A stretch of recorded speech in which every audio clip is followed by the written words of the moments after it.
Hello दोस्तों, स्वागत है आपका अपने यूट्यूब चैनल पर। तो दोस्तों, आज आप देख पा रहे होंगे जैसे कि थंबनेल पर लिखा हुआ है दिव्यांगों के लिए खुशखबरी।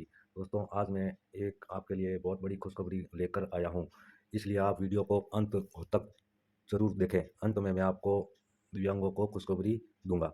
और दोस्तों, स्कूटी वितरण शुरू हो चुका है, आपको स्कूटी दी जा रही है। अब इसके बारे में भी आगे जानकारी दी जाएगी। नगर पालिका के एडमिट कार्ड उम्मीद है कि अब जल्द ही आने वाले हैं, 1 या 2 दिन में या फिर आज भी आ सकते हैं।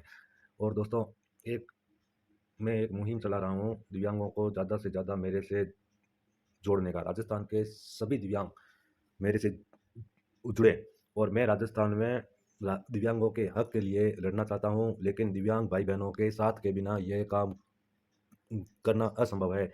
इसीलिए दोस्तों, राजस्थान के सारे दिव्यांग भाई मेरे से जुड़े, हमारे व्हाट्सएप ग्रुप से जुड़े, हमारे यूट्यूब चैनल से जुड़े।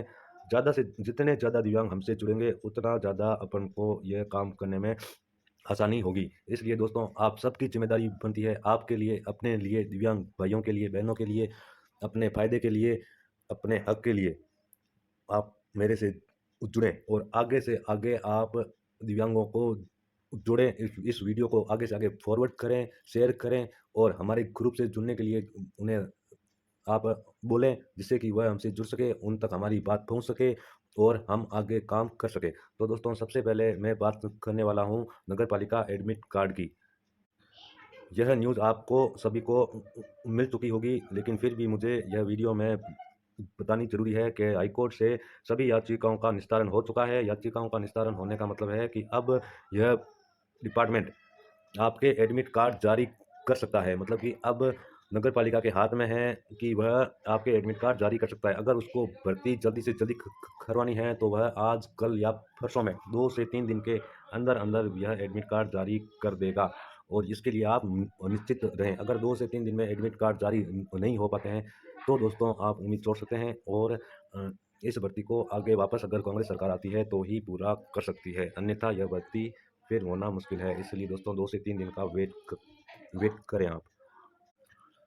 और दोस्तों, आपके लिए दूसरी सबसे बड़ी खुशखबरी यह है कि जिन भी दिव्यांग भाइयों को अभी तक स्कूटी नहीं मिली है और अभी जिन्होंने फॉर्म भरा है 2023 में, अभी 1-2 महीने पहले, उनको अब स्कूटी जल्द ही मिलने वाली है। दोस्तों, जैसे कि आप न्यूज़ में देख सकते हैं कि कांग्रेस अध्यक्ष खड़गे अभी राजस्थान के भीलवाड़ा जिले में आए थे और वहां पर दिव्यांगों को स्कूटी वितरित की गई। ये दोस्तों, आप देख सकते हो, यह अखबार की कटिंग है 7 सितंबर 2023 की। और इसमें आप नीचे देख सकते हो, जो दिव्यांग न्यूज़ देखते हैं, टीवी चैनल देखते हैं, उनको लगभग पता चल गया होगा, लेकिन जिन दिव्यांगों को पता नहीं है उन्हें उन्हें मैं बताना चाहता हूँ कि वहाँ पर 173 दिव्यांगजनों को, यह आप देख देख सकते हैं, सभा में खड़गे और अशोक गहलोत ने 173 दिव्यांगजनों को स्कूटी वितरित की।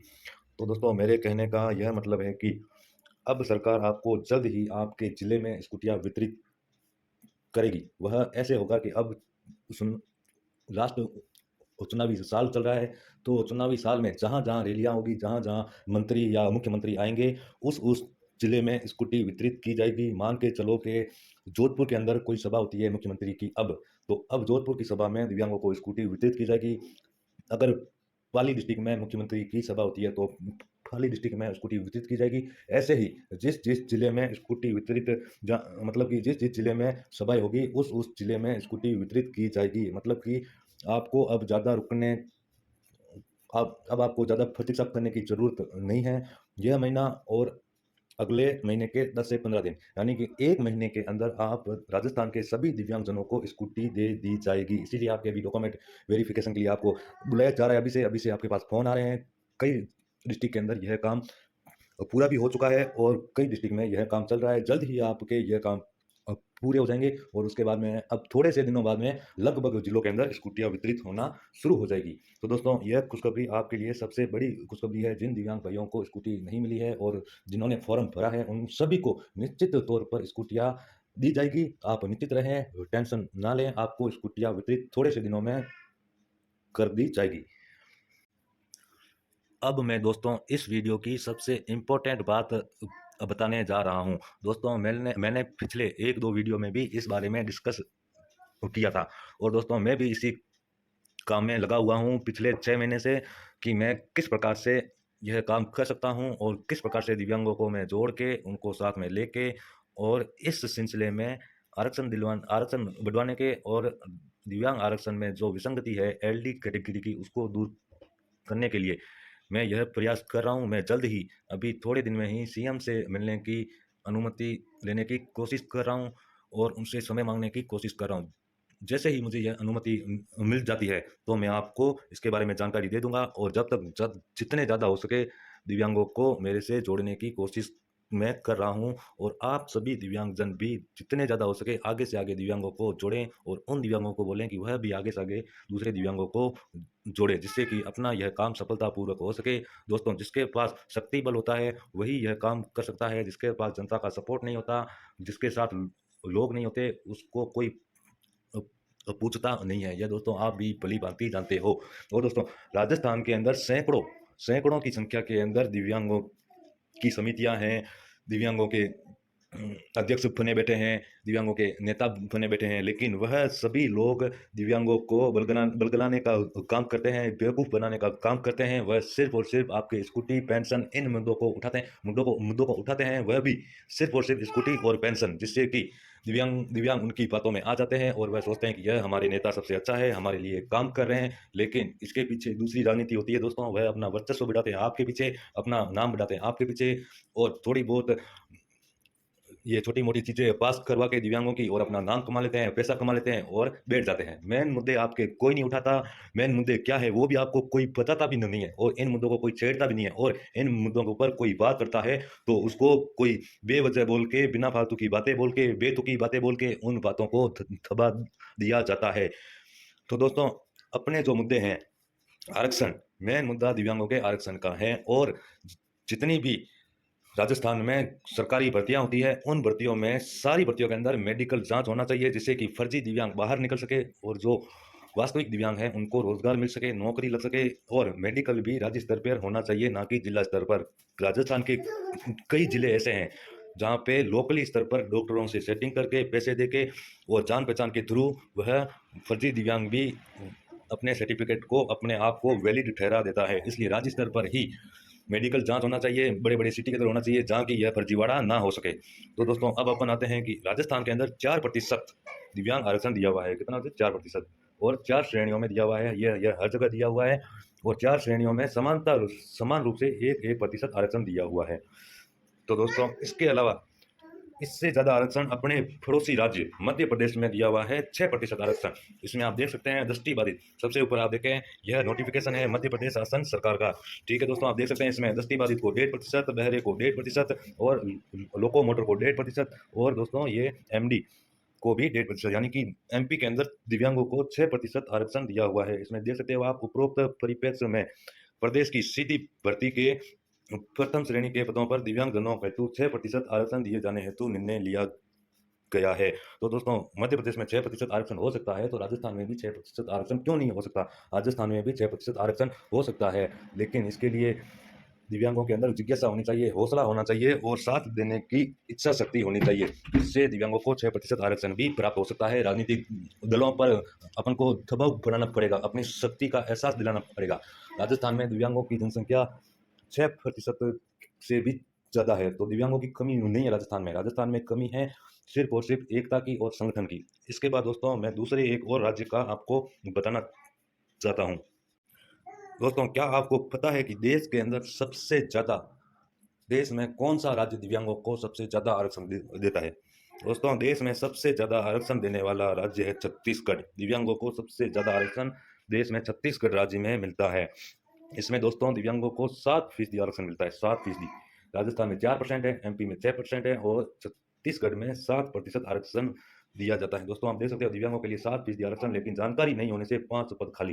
दोस्तों, देख सकते हो 4 वर्ष पहले की न्यूज़ है। दोस्तों, यहाँ पे जानकारी, मतलब कि दिव्यांगों की संख्या भी ज़्यादा है और ज़्यादा जानकारी ना होने से भी वहाँ पे सीटें खाली रह जाती है, ये आलम है। और यहाँ पर राजस्थान में दिव्यांगों की जनसंख्या भी ज़्यादा है, आरक्षण भी कम है और भर्तियाँ भी थोड़ी बहुत होती है, और उनमें भी फर्जी दिव्यांग आ जाने से जो वास्तविक दिव्यांग हैं उनका भी सिलेक्शन नहीं हो पाता है। तो राजस्थान में दिव्यांगों की स्थिति बहुत ही ज़्यादा दयनीय है।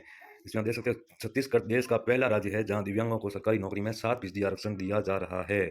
और दोस्तों, छत्तीसगढ़ में और भी बहुत कुछ दिया जाता है दिव्यांगों को। हाल ही में छत्तीसगढ़ सरकार ने राज्य की पंचायतों में दिव्यांगों के लिए आरक्षण का प्रावधान करने का निर्णय लिया है। मतलब कि छत्तीसगढ़ में पंचायती राज में भी दिव्यांगों को आरक्षण दिया जाता है। छत्तीसगढ़ सरकार द्वारा लिए गए इस निर्णय से प्रत्येक पंचायत में एक स्थान दिव्यांग सदस्य के लिए आरक्षित होगा। छत्तीसगढ़ राज्य में दिव्यांगों की संख्या राज्य की कुल जनसंख्या का 6% है। दिव्यांग सदस्यों का या तो चुनाव होगा या उन्हें नामांकित किया जाएगा। यदि दिव्यांग सदस्य का चयन चुनावी प्रक्रिया द्वारा नहीं होता है तो किसी एक पुरुष या महिला सदस्य को बतौर पंच नामित किया जाएगा। मतलब कि पंचायती राज में भी दिव्यांगों को आरक्षण दिया जाता है। राजस्थान में यह सुविधा नहीं है। राजस्थान में पंचायती राज में आरक्षण नहीं दिया जाता है। पंचायती राज में आरक्षण की बात पिछली सरकार में बीजेपी के कार्यकाल में वसुंधरा बिल लेके आने वाली थी, लेकिन आचार संहिता लग जाने की वजह से वह बिल पारित नहीं हो पाया था। तो दोस्तों, कांग्रेस भी यह कर सकती है, लेकिन बीजेपी यह बिल लेके आई थी राजस्थान में पंचायती राज चुनाव में दिव्यांगों को आरक्षण देने के लिए। तो दोस्तों, यह हाल है अपने राजस्थान में दिव्यांग जन भाई बहनों का।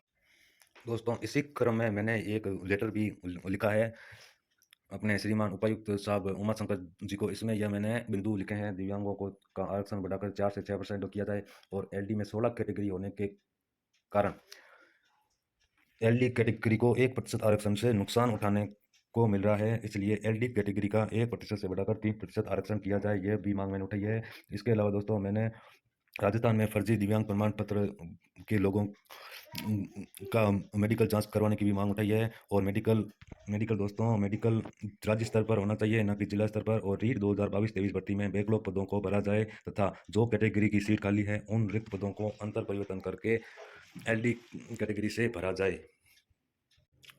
और मैं टीएसपी क्षेत्र के दिव्यांगजनों को यह आश्वस्त कर देना चाहता हूं कि मेरे को विश्वसनीय सूत्रों से यह जानकारी प्राप्त हुई है कि रीट 2022-23 टीएसपी के बैकलॉग पदों की सूची जरूर आएगी। इन आपका एक रिजल्ट और निकाला जाएगा और आपकी सीटें बढ़ाकर रिजल्ट निकाला जाएगा। आपकी सीटें भी बढ़ेगी, बैकलॉग वाली सीटों को भरा भी जाएगा। तो आप निश्चित रहें और आप हमारा साथ दें, और आपका यह कार्य तो हमारा साथ दिए बिना भी हो जाएगा, इसकी कोई आवश्यकता नहीं पड़ेगी। तो दोस्तों, आगे 7वां बिंदु यह है कि दिव्यांगों को पंचायती राज चुनाव में आरक्षण प्रदान किया जाए, जैसे कि छत्तीसगढ़ में दिया गया है।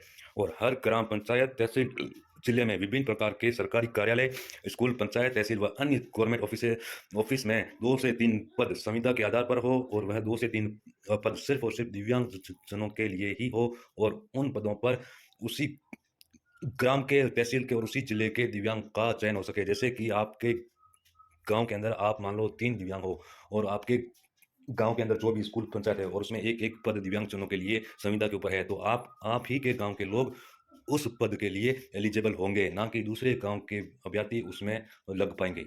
यह मैंने मांग की है। मध्य प्रदेश की तर्ज पर राजस्थान में भी प्रति वर्ष दिव्यांगों के लिए अलग से भर्ती निकाली जाए। आदर्श आचार संहिता से पहले सभी विभागों में विकलांग संविदा कर्मचारियों को नियमित किया जाए। राजस्थान में विशेष योग्यजन का प्रत्यक्ष विभाग बनाया जाए, जिसे ठीक है दोस्तों, यह हमारी कुछ मांगे हैं। तो दोस्तों, आप इन मांगों से कितना सहमत है? आप जो मैंने यह वीडियो बनाया है इसके बारे में क्या सोचते हैं? आपकी राय क्या है? आप क्या चाहते हैं? और आपका कोई सुझाव है तो आप मेरे इस कमेंट बॉक्स में कमेंट करें, जिससे कि आपकी जानकारी मुझको मिल सके। आप जो राय देना चाहते हैं वह भी मुझे प्राप्त हो सके, और आप भी क्या सोचते हैं वह भी मुझे प्राप्त हो सके। और दोस्तों, मेरे मोबाइल नंबर इस थंबनेल पर लगे हुए हैं, तो दोस्तों आप इन नंबरों पर व्हाट्सएप करें मुझे, और जिससे कि मैं आपको हमारे दिव्यांग ग्रुप में आपको जोड़ सकूं। और दोस्तों, एक लास्ट बात आपके लिए यह है कि मैंने सबसे ऊपर लिखा था कि दिव्यांगों के लिए खुशखबरी। दोस्तों, मैं कल कहीं बाहर गया हुआ था, और दोस्तों मेरी किसी से बात हुई थी। मैं यह नहीं बता सकता कि मेरी बात किससे हुई थी और क्या हुई थी, लेकिन दोस्तों मुझे लगा कि यह बात आपको पहले बताना मैंने ज़रूरी समझा। तो दोस्तों, मैं आपको यह बात बता रहा हूँ कि दिव्यांगों की पेंशन जो अभी 1000 है, उसको बढ़ाकर 1500 रुपये प्रति माह किया जाएगा। और दोस्तों, इसके आदेश और यह घोषणा जल्द ही होने वाली है, कुछ ही समय में। लेकिन दोस्तों, यह मैं नहीं बता आपको मैं यह नहीं बता सकता कि यह न्यूज़ मेरे को कहाँ से मिली और किसने दी, लेकिन यह न्यूज़ विश्वसनीय सोर्स से मुझको प्राप्त हुई है कि दिव्यांगों की पेंशन 1000 से बढ़कर 1500 होने जा रही है। इसकी घोषणा जल्द ही हो जाएगी और इसकी सूचना आपको जल्द ही प्राप्त हो जाएगी। और दोस्तों, इसमें थोड़ा कितना समय लग सकता है वह अभी तक निश्चित नहीं है। अभी थोड़े दिनों में भी हो जाए, 1-2 दिन में ही हो जाए, या फिर 10-15 दिन भी लग जाए, कोई रुकावट ना हो तो। तो दोस्तों यह जानकारी मैं आपको देना ज़रूरी समझता था क्योंकि आप मेरे से जुड़े हुए हो, आप मेरे पे इतना विश्वास क करते हो और दोस्तों मेरी कोई जानकारी मैं आपको कोई भी जानकारी झूठी कभी नहीं देता हूँ और ना ही मुझे झूठ बोलना पसंद है। जो जो मैंने सुना वह मैंने आपको बता दिया। आगे सरकार के ऊपर है, बाकी तो क्या होगा क्या नहीं, लेकिन सरकार ने ₹1500 देने का मूड बना दिया है। तो दोस्तों बाकी आपको यह वीडियो कैसा लगा यह भी कमेंट में आप ज़रूर बताएँ और आंदोलन के बारे में आप कोई राय देना चाहते हैं और कोई माँगों के बारे में कोई राय देना चाहते हैं, सुझाव देना चाहते हैं तो